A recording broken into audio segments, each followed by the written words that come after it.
High school শিক্ষান্ত পৰীক্ষা যি 2026-ৰ যি ফলাফল ইতিমধ্যে ঘোষণা হৈছে আৰু এই ঘোষণা হোৱাৰ পিছতে বাক্সা জিলাৰ বাগানপাৰাৰ এখন আচলতে উৰুখা পূজালৈ আচলতে হাঁহি বিৰিঙাই আনিছে এইগৰাকী তৰালি ডেকা।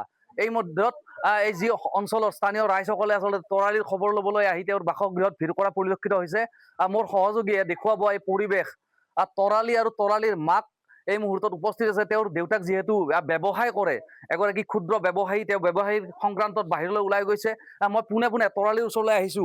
কেনেকুৱা অনুভৱ হৈছে আজি প্ৰথম বিভাগত তুমি উত্তীৰ্ণ হৈছা এইখন ঘৰৰ পৰা গৈ, কি কবা? বহুত ভাল লাগিছে আজি মোৰ মনটো। ক'ত পঢ়িছিলা তুমি? বাগানপাৰা হাইস্কুলত। বাগানপাৰা স্কুলত। কিমান শতাংশ নম্বৰ পাইছা? 63%। 63 পাইছা।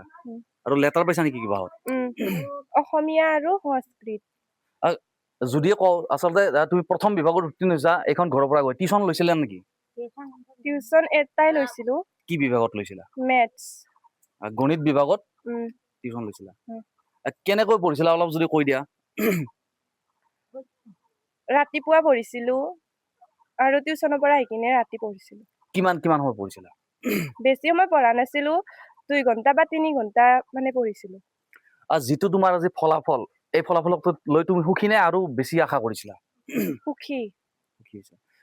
তৰালি এগৰাকী হৈছে তৰালি আচলতে এইখন উৰুখা পূজাৰ পৰা গৈ তেওঁ আজি এটা ফলাফল আজৰি ল'ব সক্ষম হৈছে। তেখেতৰ মাতৃৰ অনুভৱ জানিবলৈ আমি চেষ্টা কৰিম। কেনেকুৱা লাগিছে আপোনাৰ?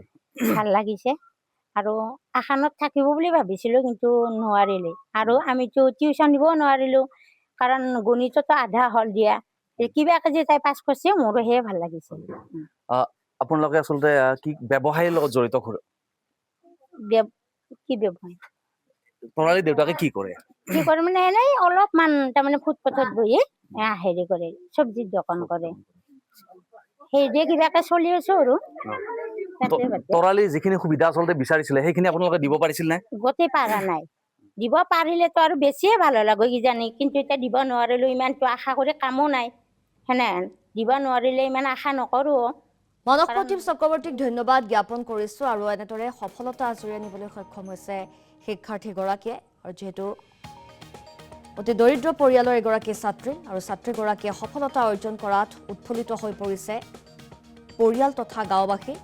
আৰু এনেদৰে ৰাজ্যৰ বিভিন্ন প্ৰান্তত দৰিদ্ৰ শিক্ষাৰ্থীসকলো উজ্বলি উঠিবলৈ সক্ষম হৈছে। নিজৰ অধ্যৱসায়েৰে সফলতাৰ বাট বুলিবলৈ সক্ষম হৈছে শিক্ষাৰ্থীসকল।